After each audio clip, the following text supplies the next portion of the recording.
Halo, selamat pagi kepada anak-anak Bapak kelas 11 IPS 1 dan IPS 2. Apa kabar kalian? Semoga dalam keadaan sehat selalu. Terima kasih yang sudah hadir dalam pelajaran ekonomi. Dan kali ini kita masih melanjutkan tentang indeks harga dan inflasi di bab 3. Tapi kali ini kita akan masuk ke dalam subbab inflasi ya. Minggu lalu kalian sudah selesai tentang indeks harga dan pada pertemuan ini kalian masuk ke dalam inflasi. Oke, untuk lebih lengkapnya tolong perhatikan dan simak baik-baik penjelasan dari Bapak. Oke, ini sudah Bapak share ya. Slide ya. Kita sudah masuk ke dalam subbab inflasi ya. Nah, tujuan kalian mempelajari inflasi adalah yang pertama, kalian mampu mendeskripsikan inflasi dan jenis-jenis inflasi dengan benar. Lalu yang kedua, kalian mampu memahami dampak dan cara mengatasi inflasi. Oke, itulah dua tujuan kenapa kalian belajar tentang inflasi. Baik, selanjutnya apa itu inflasi? Ya, kita sudah masuk. Inflasi merupakan gambaran kondisi ya, ketika harga barang secara umum mengalami kenaikan terus-menerus ya, atau menurunnya nilai real uang dalam negeri. Ya. Jadi itulah pengertian dari inflasi. Ya. Dan penyebab inflasi tentu saja ada. Ya.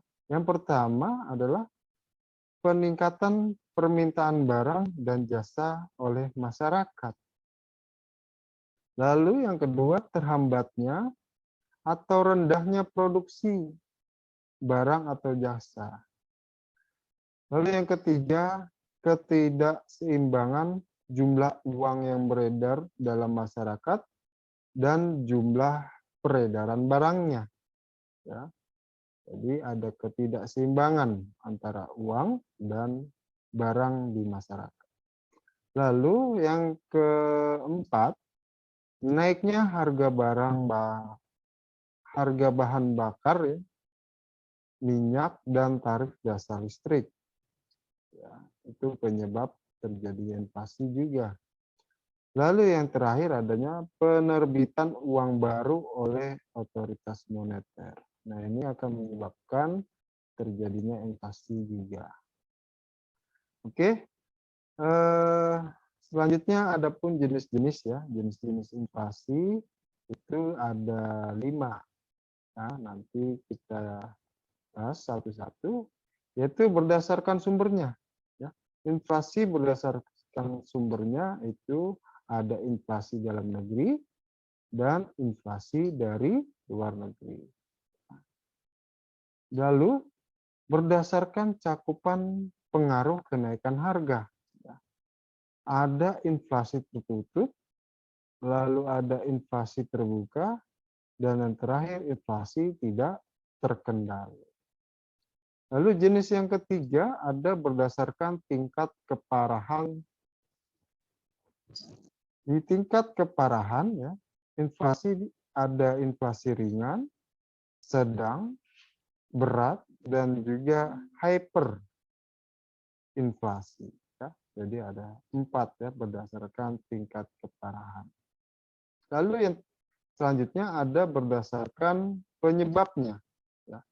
Yang pertama ada inflasi tarikan permintaan atau demand pull inflation. Lalu yang kedua ada inflasi dorongan biaya atau dalam bahasa Inggrisnya cost push inflation. Ya. Inilah 4 jenis dari inflasi. Ya. Lalu adapun dampak ya. Dampak dari terjadinya inflasi di suatu negara. Ya, ini dampak. Ya. Dampak itu ya bisa menjadi keuntungan ya, oleh pihak-pihak tertentu. Contohnya ada pengusaha, pedagang, spekulan, dan peminjam atau debitur. Dan yang dirugikan pun juga ada dari terjadinya inflasi yang jelas masyarakat, ya, masyarakat yang penghasilan tetap, penabung, pemberi pinjaman atau kreditur, dan perekonomian nasional. Nah, inilah pihak-pihak yang diuntungkan dan juga dirugikan karena adanya inflasi. Ya. Kenapa diuntungkan? Ya. Pengusaha diuntungkan, pedagang diuntungkan, spekulan diuntungkan, peminjam diuntungkan, ya, karena ya, dari pengertiannya ya, adanya kenaikan harga. Berarti kalau kenaikan harga barang, ya, pengusaha, pedagang, lalu spekulan, ya, untuk tiga ini berarti nanti harga barangnya akan naik. Ya. Jadi masyarakat yang dirugikan harus membeli barang pedagang atau pengusaha itu dengan harga yang tinggi. Ya. Jadi pengusaha sangat untung berkali-kali lipat. Sedangkan masyarakat yang berpenghasilan tetap ya, itu akan kesulitan untuk mendapatkan barang yang diinginkan. Lalu peminjam, ya, peminjam, kenapa diuntungkan juga? Ya, karena ya,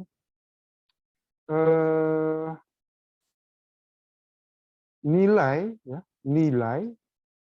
yang dipinjam oleh debitur, mohon maaf, nilai uang, nilai uang yang dipinjam oleh peminjam, ya, itu ketika terjadinya inflasi nilainya berbeda. Ya. Yang harusnya 20, dia minjam pertama 20 juta, ketika terjadi inflasi sebenarnya harga 20 juta itu sudah naik menjadi maaf, turun menjadi 10 juta. Nah, jadi peminjam itu sangat diuntungkan karena terjadinya inflasi. Dan yang pastinya negara juga akan terdampak karena adanya inflasi. Ya. Maka dari itu pemerintah harus tahu cara mengatasi inflasi.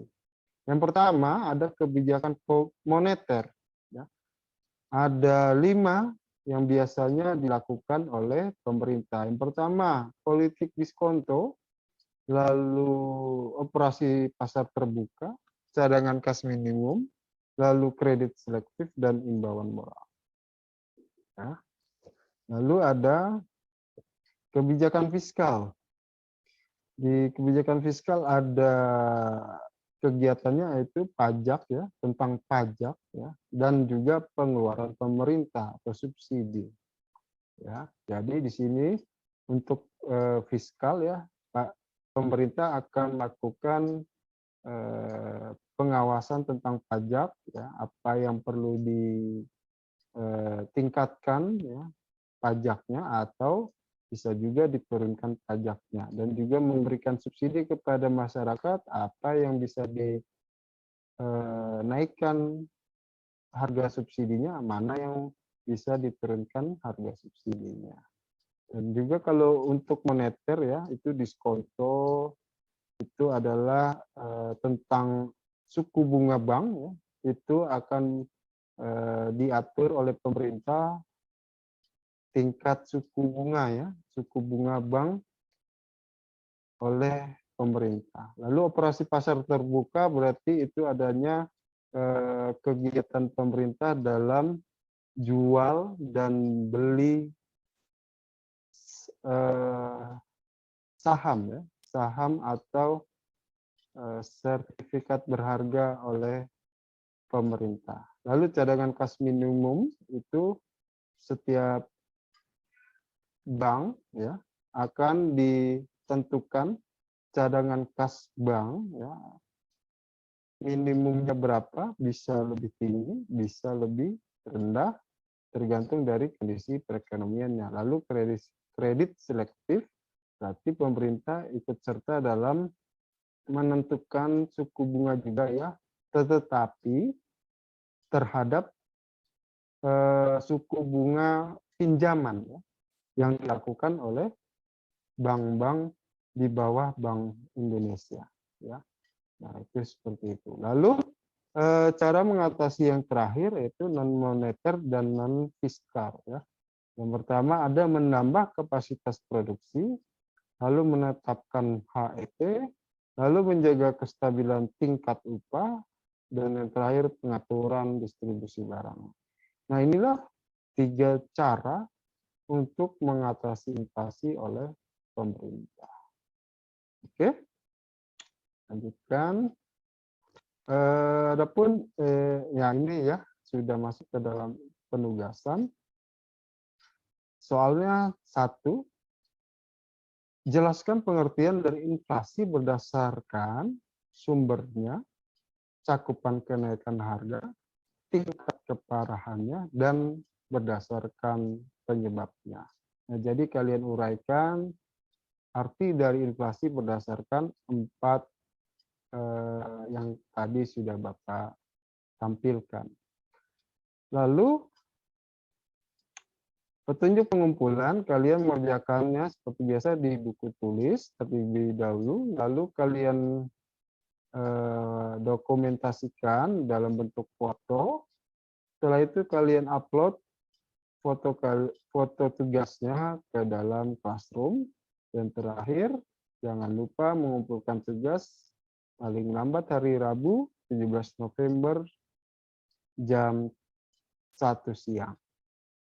Oke, itu saja dari Bapak, dan jangan lupa untuk mengisi kehadiran kalian yang sudah Bapak sediakan di Classroom.